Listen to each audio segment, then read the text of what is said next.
Wer mein Review gesehen hat zu der Stahlglock, der hat gesehen, ich hatte es damals so mit angefangen, dass ich zunächst erst diesen Karton hier aufgebaut habe. Das ist die VFC Glock 17 Gen 5 für ja, 180 Euro. Dann kommt hier die Stahlvariante von GAK, 399 Euro. Und hier war damals eigentlich das Fazit absolut klar. VFC-Glock für den Spieler, GAK-Glock für den Sammler, Sportschützen, Renektor und Milsimer. Ihr seht, ich habe jetzt eine Lücke und diese Lücke, ja, die hat jetzt Umarex bzw. GAK genutzt, um diese zu füllen. Denn ich habe jetzt hier die nächste Variante der Glock und zwar eine GAK-Glock Aluminium. Hier hat jetzt Umarex bzw. GAK versucht, wieder das Portfolio zu erweitern und hier so ein Mittelding zu schaffen. Und zwar eine realistische Glock mit dem Striker-Fire-System, das Ganze überarbeitet in der V2 mit Aluminiumschlitten, um hier auch in Richtung Airsoft-Spieler zu gehen. Ob das wirklich eine Airsoft-Spieler-Glock ist und ob sie hier in Konkurrenz mit der VFC bestehen kann, welche besser ist, VFC oder Aluminium-Glock, ich denke mal, ich hoffe, ja, dass ich das irgendwie zusammenkriege, dass ihr das nachher für euch selber entscheiden könnt. So, und jetzt würde ich sagen, genug gequatscht, Intro ab.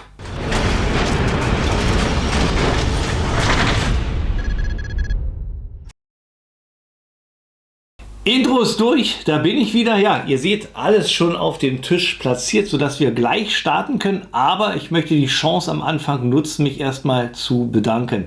Und zwar geht mein Dank heute raus an die Firma Umarex, denn die haben hier die GAK-Glock mit dem Aluminiumkleidchen zur Verfügung gestellt, damit ich die euch zeigen kann.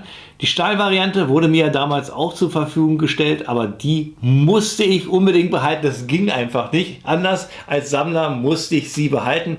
Wie das jetzt hier mit der Aluminiumglock aussieht, ich denke mal, das werde ich für mich persönlich auch noch festlegen am Ende des Reviews, denn ich bin wirklich gespannt, was GAK hier gezaubert hat. Denn durch den Aluminiumschlitten wird es jetzt sehr, sehr interessant, wie sich jetzt die Gaseffizienz verändert, denn wir haben ja einen leichten Schlitten, das heißt, Gas muss nicht so viel arbeiten, nicht so viel bewegen.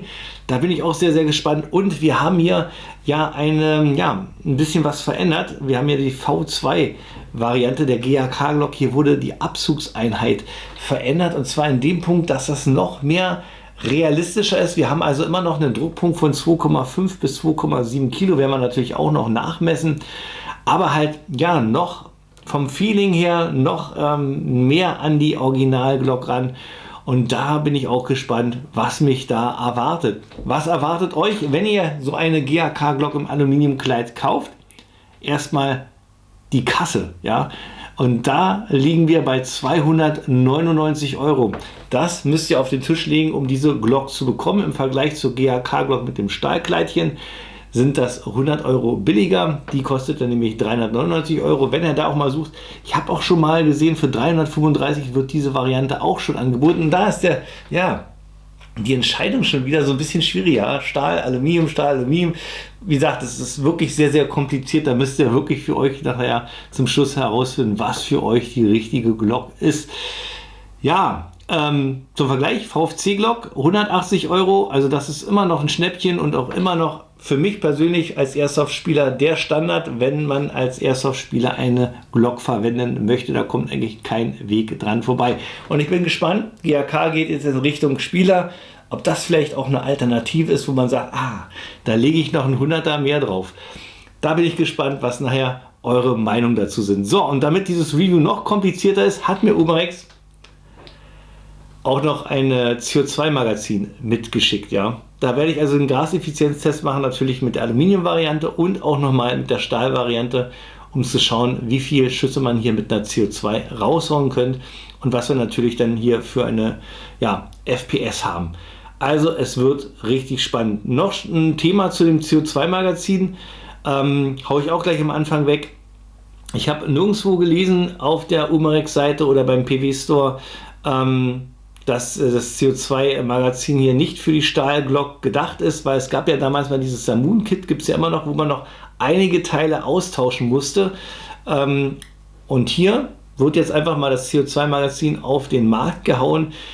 Heißt für mich jetzt so, es funktioniert also mit Stahlglock und auch mit Aluminiumglock, ohne dass da was passiert. Ob es wirklich so ist, ja, wird dann die Zukunft zeigen. Also wie gesagt, wir haben eine Menge zu tun. Aluminiumglock, Stahlglock, CO2-Magazin. Okay, das war's. Fangen wir erstmal an mit dem Lieferumfang. Auch nichts Spannendes. Kommt hier in diesem Standardkarton. Dann ist hier natürlich die Glock selber mit dabei. Dann gibt es dazu natürlich auch ein Magazin, ein Speedloader, einmal eine Bedienungsanleitung und einmal ein Sicherheitsnachweis. Und das Ganze für 299. So, und jetzt geht's weiter.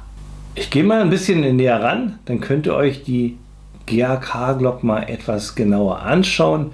Und ich muss ehrlich sagen, die Aluminium-Variante braucht sich in Sachen Qualität und Verarbeitung nicht hinter der Stahlvariante verstecken. Es ist hier absolut fantastisch gemacht. Wir haben hier keinerlei Spiel. Der Schlitten sitzt richtig schön sauber in der Führung. Minimal, nur wirklich minimal, wenn ich das mit der VFC vergleiche, sitzt das hier wirklich wie Arsch auf Eimer. Richtig schön. Und apropos schön, schaut euch mal den CNC gefrästen Aluminiumschlitten an.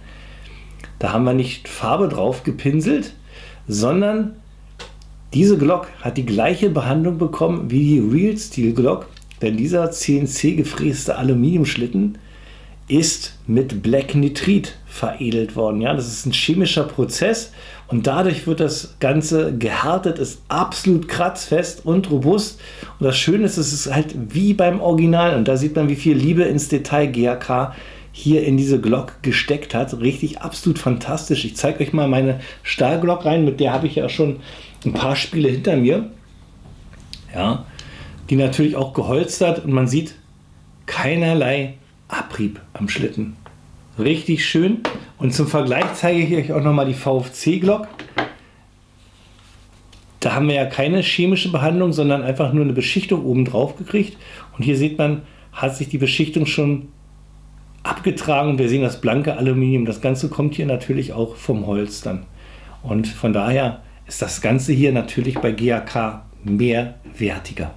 Kommen wir noch mal kurz auf das Thema Markings. Da will ich auch nicht groß drauf eingehen. Da wir hier dank Umarex die Lizenzen haben, finden wir natürlich bei der GAK-Glock alle Markings genau an der Stelle, wie auch bei der Original-Glock haben wir hier an dem Schlitten das Glock-Logo, Glock 17 Austria, die Kaliberangabe 9x19, dann hier am Griff das Glock-Logo, am Magazinboden das Glock-Logo, dann hier schön dezent am Abzugsbügel das FM5-Eck mit der Kaliberangabe 6 mm, denn hier finden wir die universelle Seriennummer. Wenn ich das ganz kurz noch mal drehe, haben wir hier an der Patronengramma und hier am Schlitten nochmal eine Seriennummer, die immer gleich ist. Hier auch nochmal Glock-Logo, alles so wie der Sammler es mag. Also hier gibt es nichts zu meckern.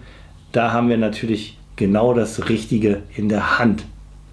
Schauen wir uns mal beide Glocks im Detail an. Dafür habe ich euch die Stahlglock einmal komplett zerlegt und hier einmal die Aluminiumglock. Ich gehe jetzt auf einzelne Teile genau ein. Fangen wir aber erstmal an mit der Gewichtsverteilung bzw. mit den verwendeten Materialien. Hier bei der Stahlglock haben wir einmal den Stahlschlitten mit 254 Gramm, den Aluminiumschlitten mit 126 Gramm, Stahlauter 70 Gramm, Aluminiumauter 23 Gramm, dann der Innerbarrel mit der Hop-Up-System bei beiden gleich mit 32 Gramm, auch die Federstangen sind identisch mit 22 Gramm, denn die ganzen Internals hier bei der Stahlvariante haben wir 30 Gramm und bei den Internals hier von der Aluminiumvariante haben wir sogar 31 Gramm. Ich denke mal, das liegt ja an dem Teil. Hier haben wir nämlich diesen Improved Trigger, die Version 2 im Gegensatz hier zu der Stahlvariante. Da gehen wir auch nochmal ins Detail drauf ein. Weiterhin haben wir eine kleine Gewichtsveränderung hier beim Griffstück. Bei der Stahlvariante haben wir 128 Gramm und hier beim Griff von der Aluminiumvariante haben wir 130 Gramm, also hier 2 Gramm mehr. Da gibt es hier auch eine kleine Verstärkung. In der Schlittenführung kommen wir auch noch später darauf zu. Und die Magazine sind beide identisch mit 143 Gramm. Macht bei der Stahlvariante ein Gesamtgewicht von 679 Gramm und bei der Aluminiumvariante 507 Gramm. Ich lege jetzt mal alles weg, was sozusagen gleich geblieben ist, abgesehen jetzt von den Materialien. Da packen wir erstmal den Schlitten weg, den Outer Barrel, Inner Barrel und dann packen wir noch die Magazine weg. Die Federführungsstange kann weg. So, weiter geht's. Dann haben wir hier einmal das Kunststoffgehäuse mit dem Sear und dem Firing Pin. Das ist hier auch bei beiden gleich geblieben. Packe ich auch zur Seite. Denn der Schlittenfanghebel ist bei beiden auch identisch, auch aus Stahl gefertigt. Packe ich hier auch zur Seite. So. Und dann haben wir jetzt noch die Sachen übrig. Hier, das ist eigentlich auch gleich geblieben, hier der Locking Block. Aber hier möchte ich noch mal drauf zurückkommen, wie der Verschleiß hier ist. Deswegen habe ich das Ganze jetzt hier mal so gelassen. Starten wir gleich mal mit dem Locking Block. Das ist wie gesagt hier die Stahlvariante. Das ist hier die Aluminium-Variante.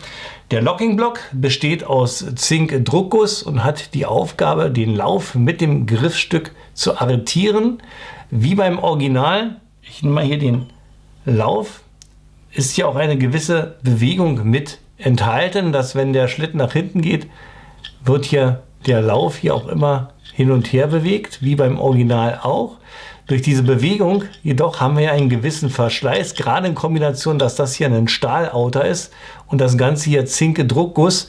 Schaut euch das mal an. Ich blende das auch mal ein bisschen näher an. Hier in diesen beiden Führungen haben wir hier schon an der Stelle hier eine ganze Menge Abrieb. Ich habe die GAK Glock Stahl-Variante schon eine ganze Weile, habe auch viele Spiele und weiß ich wie viele 1000 Schüsse damit schon rausgehauen.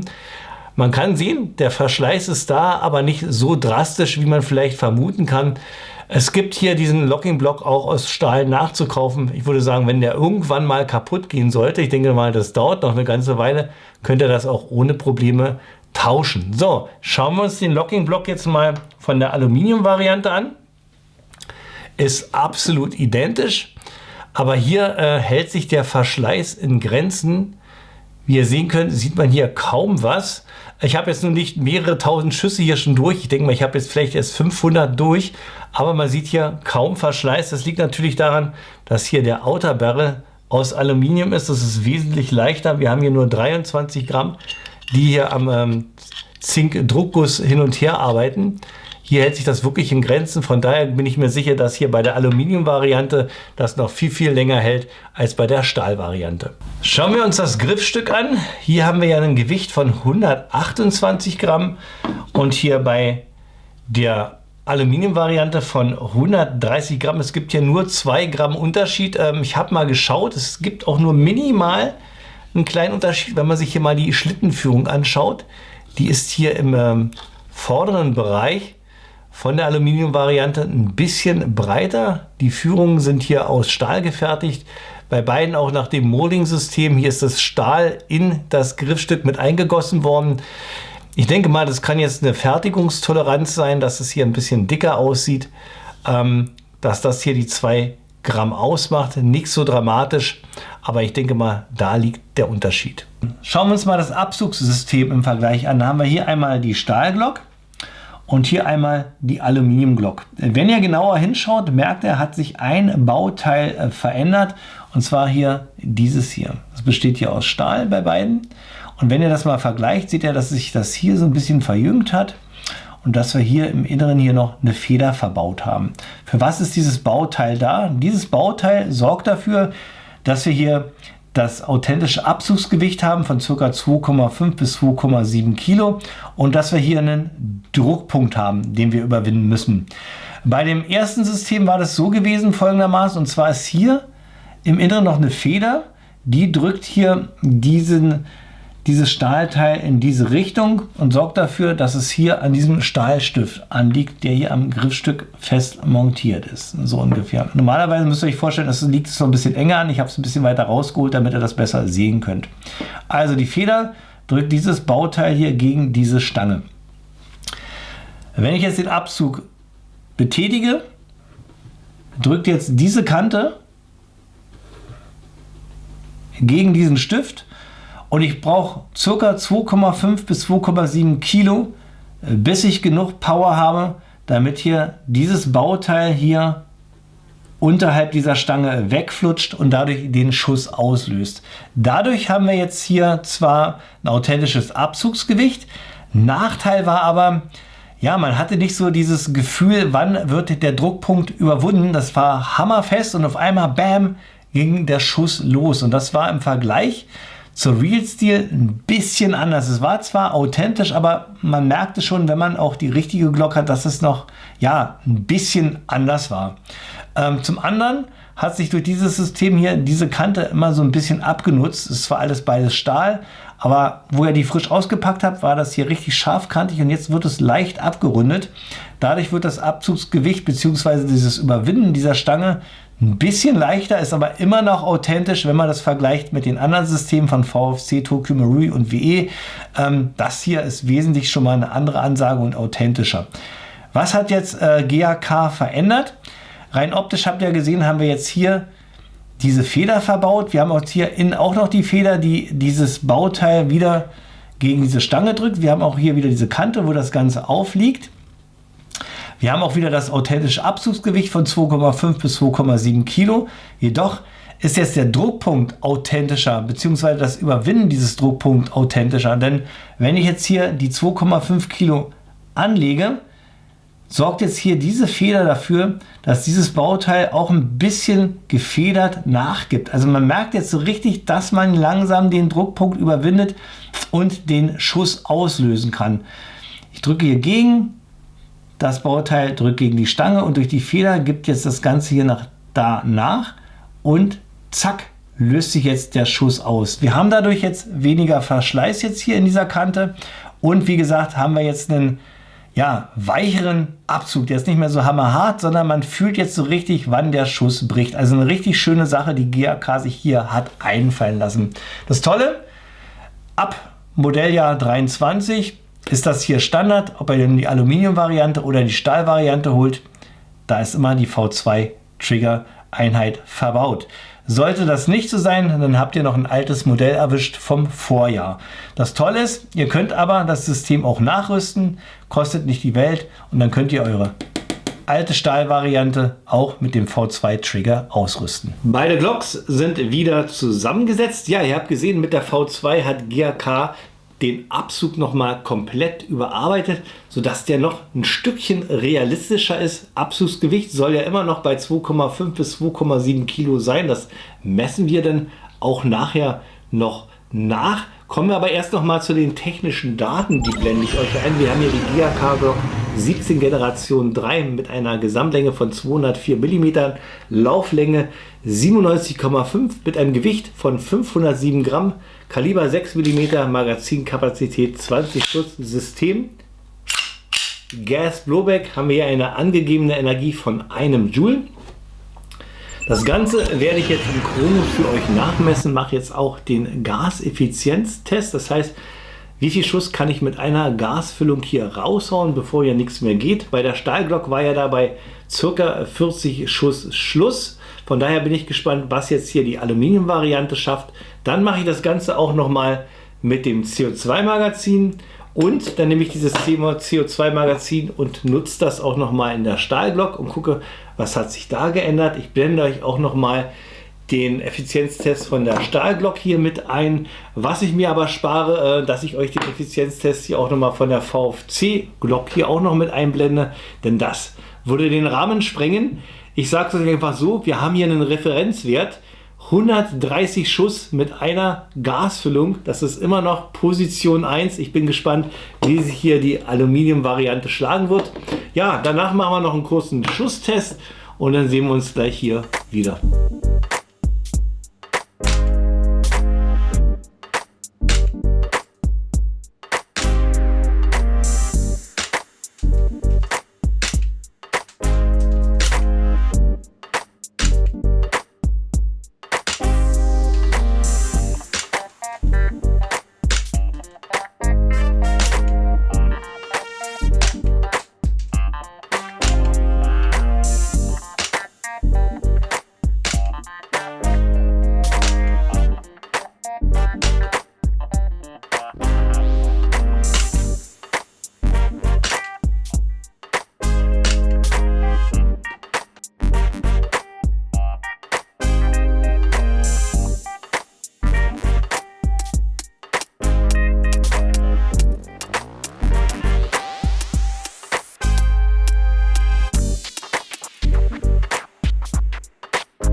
Das waren 10 Schuss und jetzt mal schnell hintereinander.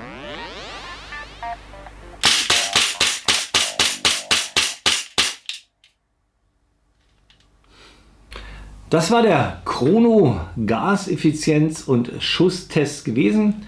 Fangen wir erstmal mit dem Schusstest an. Da konntet ihr sehen, auf 10 Meter konnte ich mit der Glock ein schönes Trefferbild erzielen. Und was mir beim Schießen aufgefallen ist, gerade im Vergleich hier mit der Stahlglock, beziehungsweise jetzt hier mit dem neuen Improved Trigger, diesem V2-System, dass der Abzug beziehungsweise das Erlebnis beim Schießen noch ein bisschen kontrollierter ist als mit der ersten Variante. Man hat zwar diesen Druckpunkt und ich muss auch dieses Abzugsgewicht überwinden, aber dank diesem gefederten Abzug spüre ich richtig, wann die Glock den Schuss bricht. Und das ist wirklich richtig schön beim Schießen. Da besteht nicht die Gefahr, dass ich hier durch zu dolles Pressen, weil ich nicht ganz genau weiß, wann der Schuss bricht, hier den Schuss verreiße und dadurch das Schussbild verschlechtere. Hier mit diesem Improved Trigger ist das Schusserlebnis viel kontrollierter und wesentlich besser. Also da muss ich ehrlich sagen, sage ich hier auch nochmal an dieser Stelle, rüstet nach. Es lohnt sich wirklich. Das ist eine Investition, die richtig genial ist. Was nicht so genial ist, oder besser gesagt, was überraschend ist, war der Gaseffizienztest. Also ich habe echt viel erwartet jetzt mit dem Aluminiumschlitten, dass hier die Gaseffizienz richtig in die Decke geht, war aber leider nicht. Auch die Aluminium-Variante von GAK ist so eine kleine Diva, was das Gas angeht, beziehungsweise was den Füllstand der Gasflaschen angeht. Wenn ich so eine angebrochene Flasche habe, also wenn eine volle ist richtig genial, wenn sie noch halb voll ist, ist auch noch gut, aber je weniger drin ist, desto schlechter ist das Ergebnis. Dann schaffe ich hier manchmal noch nicht mal ein Magazin. Also genauso eigentlich wie auch bei der Stahlglock. Ich habe euch das beste Ergebnis rausgepickt. Das waren jetzt 57 Schuss mit einem Gasmagazin. Da hatte ich einen Maximalwert von 0,2 und einen Durchschnitt von 0,6 Joule gehabt. Das habe ich erreicht halt mit einer vollen Flasche. Hier mit der 150 PSI Variante von Elite Force. Frisch aufgebrochen, funktioniert echt am besten. Also von daher auch die Aluminium-Variante ist eine Diva, nimmt immer volle Flaschen oder so halb angebrochene, die gehen noch am besten. Interessant war daher das Ergebnis von der CO2-Variante von dem Magazin, denn da haben wir eigentlich richtig schöne Ergebnisse gehabt. Da habe ich nämlich 70 Schuss mit einer CO2-Kapsel rausgeholt. Da hatten wir einen Maximalwert gehabt von nur 0,73 Joule und einen Durchschnitt von 0,57, also ein bisschen weniger. Aber ich fand so vom Verbrauch konstanter als mit der Gasvariante. Von daher kann ich eigentlich die Kombination Aluminiumglock und CO2-Magazin empfehlen. Wie der Verschleiß ist eine ganz interessante Geschichte. Da schreibt Umarex ja rein gar nichts. Da ist halt interessant, wie das hier mit dem Locking-Block im Inneren ist. Mit dem Verschleiß hatte ich euch ja gezeigt, wo ich die Internals euch gezeigt habe, wie das ist mit dem CO2-Magazin. Also im Hochsommer würde ich damit so nicht spielen. Da hätte ich schon ein bisschen Angst, aber wenn so normale Temperaturen, so 20, 22 Grad und tiefer Winter natürlich, ist das hier optimal. Also sehr, sehr interessantes Ergebnis. Interessant war das gleiche auch mit dem CO2-Magazin und der Stahlvariante. Da konnte ich nämlich auch noch mehr Schüsse rausholen. Wir hatten ja bei dem Gasmagazin so ungefähr 40 Schuss. Da hatten wir einen Maximalwert gehabt von 0,79 Joule und einen Durchschnitt von 0,65. Und mit der CO2-Kapsel konnte ich nochmal 10 Schuss mehr rausholen, also 50 Schuss in 2,5 Magazine. Da hatte ich einen Maximalwert gehabt von 1,13 Joule, ja, und einen Durchschnitt von 0,7. Und Stahlglock in Kombination mit CO2-Magazin, das ist eigentlich auch nochmal ein Erlebnis, das kickt wie Hölle. Da muss man einfach grinsen. Das kommen wir aber später nochmal zum Kick and Feel. Ich versuche euch das irgendwie im Video dann nochmal zu zeigen. Also auch hier mit dem CO2-Magazin eine bessere Gaseffizienz. Aber auch hier die Frage, wie ist es mit dem Verschleiß? Denn nicht umsonst gibt es ja dieses Samoon-Kit, wo auch ein paar Teile wie auch der Locking-Block denn aus Stahl ausgetauscht wird, um den Verschleiß niedrig zu halten. eine spannende Sache, wird die Zukunft zeigen. Vielleicht erfahre ich von Umarex dazu auch noch mal ein bisschen was. Aber jetzt im Endeffekt würde ich sagen, CO2-Magazin ist eigentlich eine richtig gute Wahl.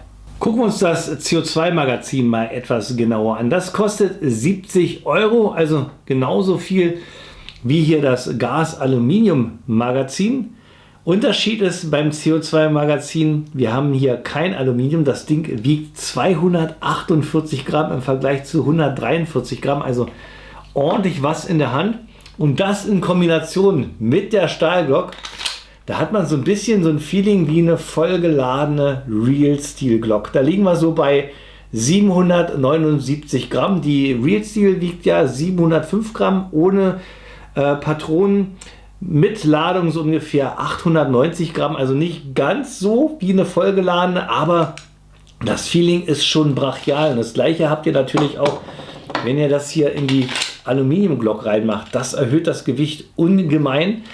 Und ihr habt ja gesehen, Gaseffizienz ist gar nicht schlecht mit dem CO2. Also man sollte darüber nachdenken, ob man sich noch so ein Magazin holt. Ja, ich würde mal sagen, ich zeige euch mal, wie man hier die CO2-Kapsel in das Magazin reinlegt. Ist eigentlich kein Hexenwerk. Die CO2-Kapsel wird wie alle anderen Magazine hier auch verschraubt in dem Magazin. Dazu müsst ihr einfach hier erstmal den Magazinboden wegschieben. Da drückt ihr hier einfach mit was Dünnem hier drauf. Dann könnt ihr den zur Seite schieben. Gibt jetzt den Weg frei hier auf die Schraube. Dann nimmt ihr die CO2-Kapsel, legt sie so ein. Achtet darauf, dass der Flaschenhals genau hier auch auf das Ventil drauf sitzt. Und dann nimmt ihr euch einen Sechskantschlüssel, einen passenden, und schraubt das Ganze fest. So, und jetzt muss gleich einen Moment zischen. So, und jetzt ist das Ganze mit einer CO2-Kapsel geladen. Dann könnt ihr den Boden hier wieder zurückschieben. CO2-Magazin ist geladen, nicht mit Bibis, nur mit einer CO2-Kapsel. Und ihr seht mich jetzt schon grinsen. Jetzt kommen wir zum Kick and Feel. Und ich muss euch ehrlich sagen, der Vorteil von CO2-Kapsel und Stahlglock, es ist einfach unglaublich. Als ich das erste Mal in dieser Kombination mit der Glock geschossen habe, das war irre. Ein Wahnsinnskick. Ich zeige euch das mal. Ich hoffe, das kommt so rüber in dem Video. Ihr müsst das live erleben. Es ist einfach der Wahnsinn. So, ich lege das jetzt mal ein, mache ein bisschen Dry Fire. Zieht euch das mal rein. Da rutscht mir richtig hier. Ich muss ja hier mit dem Daumen hier den Schlittenfang halten. Aber durch den Kick rutscht mir der Daumen immer weg. Das ist irre.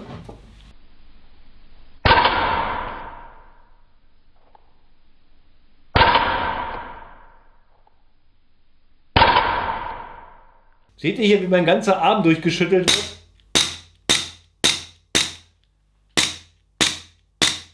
wird? Unglaublich. So, und jetzt mache ich das gleiche nochmal mit der Alu-Glock.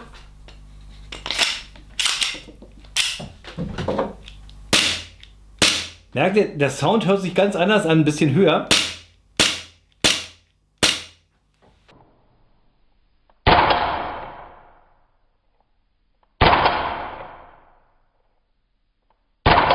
Also hier schüttelt es auch, aber kein Vergleich zur Stahlglock.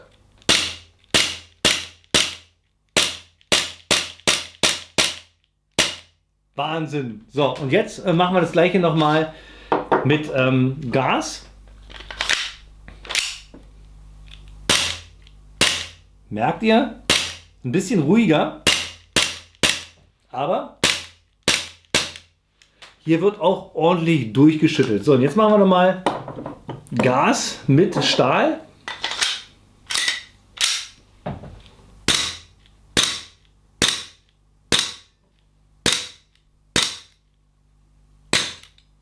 Also, wenn es zum Thema Schusserlebnis geht, ist auf jeden Fall die Stahlglock Nummer 1. Und das in Kombination mit dem CO2-Magazin. Es ist einfach unglaublich. Auch was die Gaseffizienz angeht mit CO2, seid ihr hier wirklich auf der besten Seite. Und das Feeling mit dem Aluminiumschlitten und CO2 ist auch wesentlich stärker als mit dem Gasmagazin. Aber der Gewinner, was das Kick and Feel angeht, ist auf jeden Fall die Stahlvariante.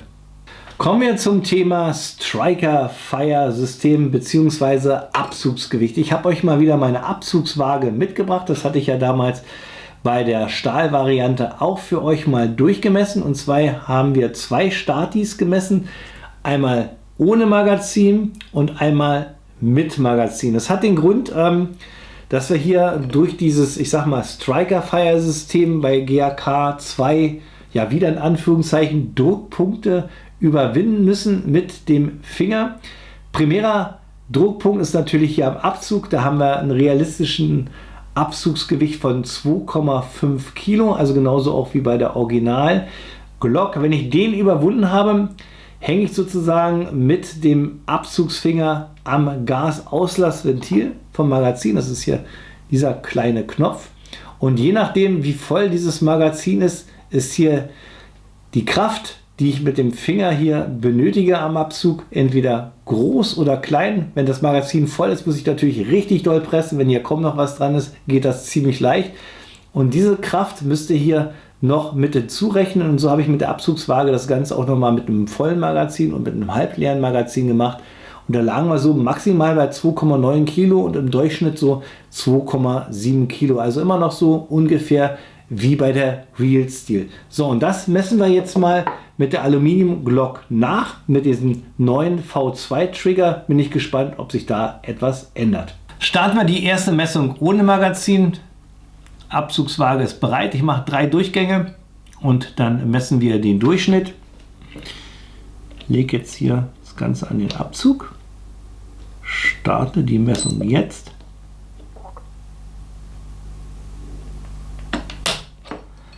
Haben wir einmal 1,9.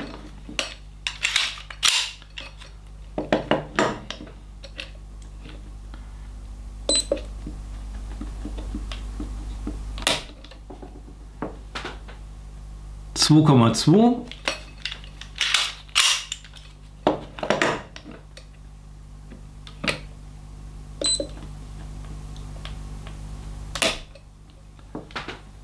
(2,4) haben wir einen Durchschnitt von 2,2 Kilo. Also um 3 Gramm leichter als bei der Real Steel Glock. Dann machen wir jetzt die Messung mit einem vollen Gasmagazin und sind wir mal gespannt, wie sich jetzt das Abzugsgewicht erhöht. Ich halte es mal hier richtig fest. So. Die Messung beginnt. Haben wir beim ersten Schuss 2,6.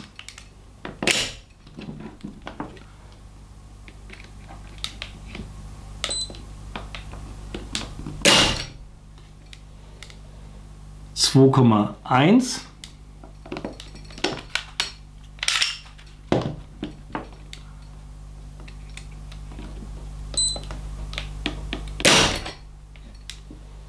(2,4). Das macht einen Durchschnitt von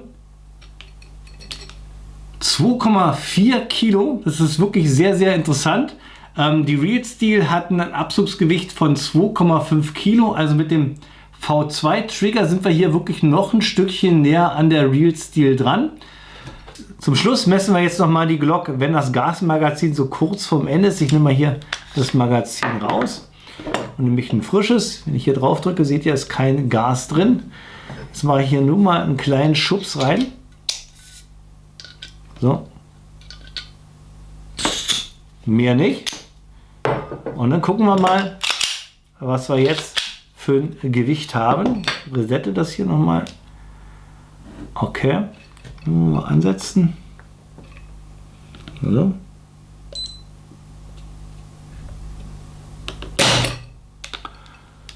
(2,8)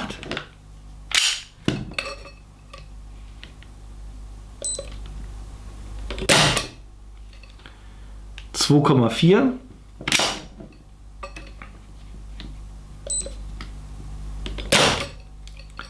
(2,3) hat einen Durchschnittswert von Auch wieder 2,5 ist nicht schlecht.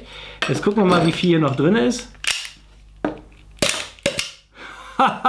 Perfekt abgemessen für 3 Schuss. Also man kann sagen, also wirklich das neue Abzugssystem von GAK hat sich wirklich gelohnt. Wir haben hier immer fast ein Original Real Steel Abzugsgewicht von 2,5 Kilo.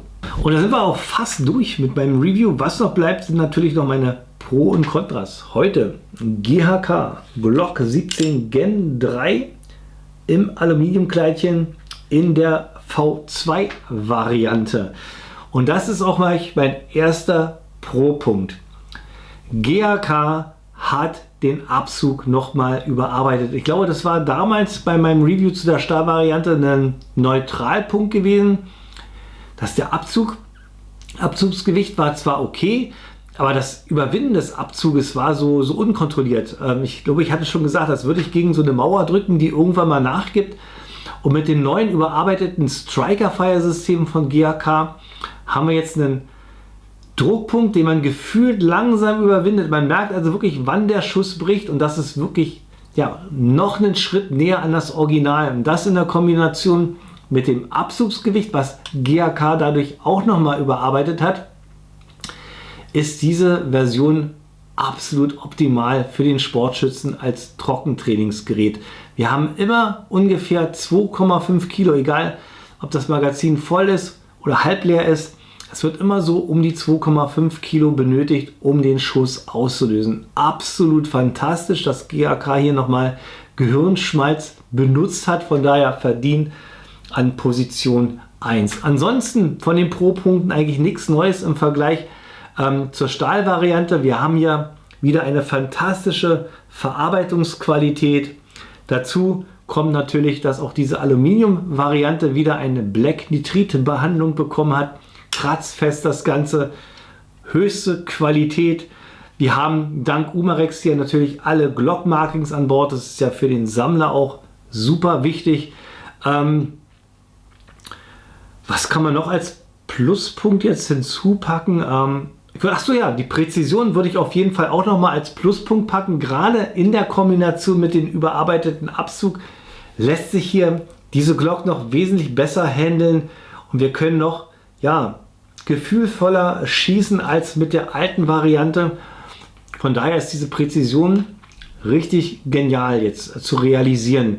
Ein nächster Pluspunkt hat nicht so mit der Glock zu tun, würde aber das CO2-Magazin noch als Pluspunkt mit raufhauen, denn in Kombination mit dem CO2-Magazin haben wir eine schöne Gaseffizienz von ca. 50 Schuss waren das gewesen, und auch die Leistung baut gleichmäßig ab. Und das haben wir bei dem Gasmagazin nicht. Und da würde ich sagen, jetzt kommen wir wieder zu den Neutralpunkten, und da würde ich die Gaseffizienz in Kombination mit dem im Lieferumfang enthaltenen Gasmagazin erwähnen. Auch hier wieder eine Diva. Wenn ihr eine volle Gasflasche benutzt oder halb angebrochen, habt ihr eine schöne Gaseffizienz, aber ihr habt auch gesehen, die Joule-Werte sind richtig unkonstant, baut sich das ab, so in Zacken. Von daher ist es da noch die richtige Gassorte zu finden, müsst ihr mit euch ausmachen. Wenn ihr die Pistole mit Gas verwendet, dann versucht immer eine volle Flasche oder halb angebrochene Flasche nehmen. Wenn da kaum noch was drin ist, kriegt er gerade mal nur ein Magazin mit rausgeschossen, wie auch beim Real Steel Vorbild. Also da hat sich nichts geändert, von daher würde ich das wieder als Neutralpunkt aufsetzen. Dann würde ich als nächsten Punkt Preis-Leistungs-Verhältnis würde ich jetzt auch als Neutralpunkt ansehen. Wir haben durch die Verwendung von Aluminium nicht so viele Kosten. Wir sparen jetzt hier einen 100er gegenüber der Stahlvariante ein. Wenn man nicht Schnäppchen findet, wie ich glaube, ich hatte gesagt 335 Euro, wir liegen hier bei 2,99, wäre der Schritt zum Stahl nicht mehr so hoch. Aber es ist immer noch im Vergleich zur VFC Glock 17 Gen 5, die auch auf Aluminium aufbaut, immer noch teurer. 180 zu 299 ist nochmal ein Aufpreis von 110 Euro. Und in dieser Liga ja, versucht der GAK so ein bisschen zu spielen Richtung Airsoft-Spieler, aber da liegt die Glock hier noch deutlich hoch. So, und jetzt würde ich sagen, kommen wir zu meinem persönlichen Fazit und der Kaufempfehlung. Jetzt wird es für mich ein bisschen schwierig. Persönliches Fazit und Kaufempfehlung. Ja, wie fange ich an? Eigentlich habe ich es ja bei den Pro und Kontras auch schon erwähnt. Ich habe hier eine Glock mit Aluminiumschlitten. Und ich habe hier auch eine Glock mit Aluminiumschlitten. Beides aus dem Hause Umarex. Das Ding hergestellt von VFC für 180 Euro und das hergestellt von GAK für 299 Euro. Also GAK, sagen wir mal 100 Euro teurer. Was soll man jetzt kaufen, beziehungsweise wer ist hier die Käuferschicht für die GAK? VFC ist für mich immer noch eindeutig Käuferschicht der Airsoft-Spieler schlechthin. Denn hier mit der VFC haben wir eine Gaseffizienz vom Feinsten, ein außen einstellbares Hop-Up-System, eine richtig gute Präzision. Das Teil, ja, gibt es schon eine ganze Weile auf dem Markt und da gibt es eigentlich nichts Besseres und das für 180 Euro. Da macht der Airsoft-Spieler, der eine Glock haben will, nichts falsch. Ja, soll aber der Airsoft-Spieler seinen Blick auf die GAK-Glock hier wenden mit dem Aluminiumschlitten. Schwere Entscheidung. Von daher, ich sehe das Ding wirklich so als Lückenschließer in dem Portfolio von Umarex.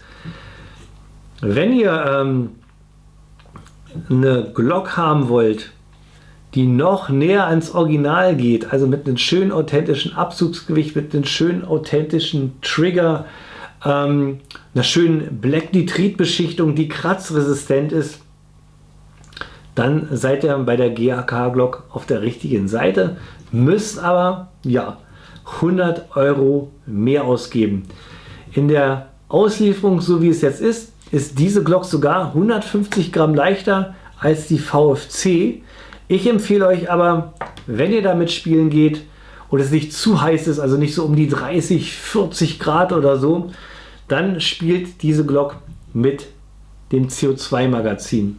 Da habt ihr eine große Gaseffizienz, natürlich nicht so wie bei VFC. Der Leistungsabbau ist konstant und ja, Schusserlebnis macht einfach absolut Spaß mit CO2. Gas funktioniert auch, aber wie gesagt, ist eine Diva. Nur mit einer vollen Pulle, halb angebrochenen Pulle schafft er mehr als 2 Magazine. Wenn das Gasmagazin, wenn die Flasche schon ein bisschen dem Ende zugeht, dann schafft er gerade mal ein Magazin.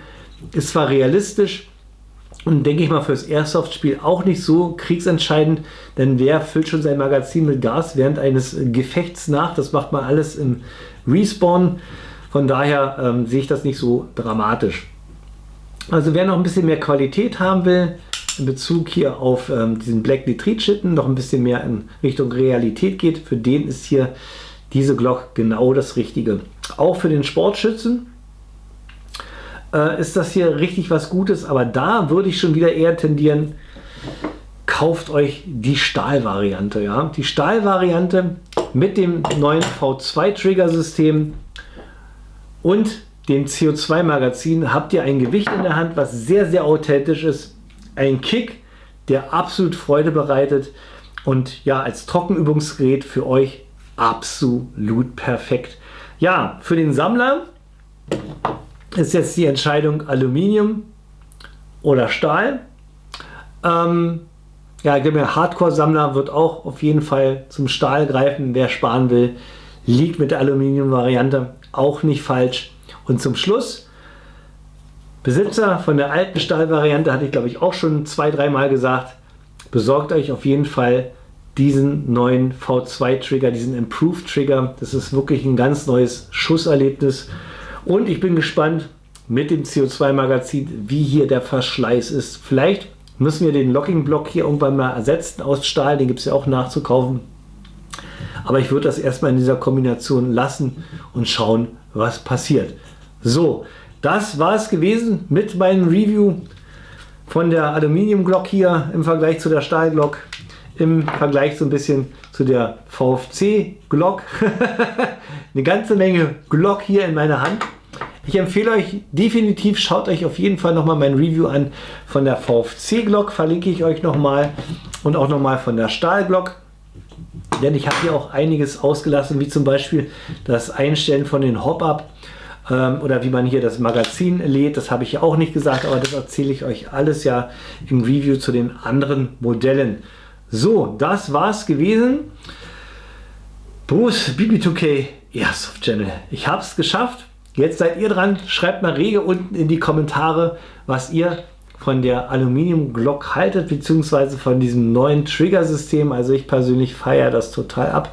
Da geht GAK genau in die richtige Richtung. Ich warte jetzt schon sehnsüchtig auf die Glock 17 Gen 5 von GAK. Die hat man schon gesehen. Ich dachte, auf der IWA 2023 kann ich die schon in die Hand nehmen. War nicht der Fall. Ich denke, wir müssen uns da wahrscheinlich noch ein Jahr gedulden. Also das Thema GAK und Striker Fire System ist zum Glück nicht gestorben. Es geht immer weiter und ich freue mich schon, wenn neben der Gen 5 auch noch andere Striker Fire Systeme auf den Markt kommen. Dann lass es nochmal ein ganz anderes Schießerlebnis, als man das mit den traditionellen Airsoft Pistolen hat. So, das war mein letztes Wort zum Sonntag. Bleibt mir noch mein richtig allerletztes Wort zum Sonntag, was ich immer an dieser Zeit raushaue. Wer meinen Kanal noch nicht abonniert hat, klickt mal da oben drauf. Unten gibt es ein weiteres Video von mir. Bleibt mir alle gesund. Wir sehen uns beim nächsten Video wieder. Macht's gut. Euer Bruce.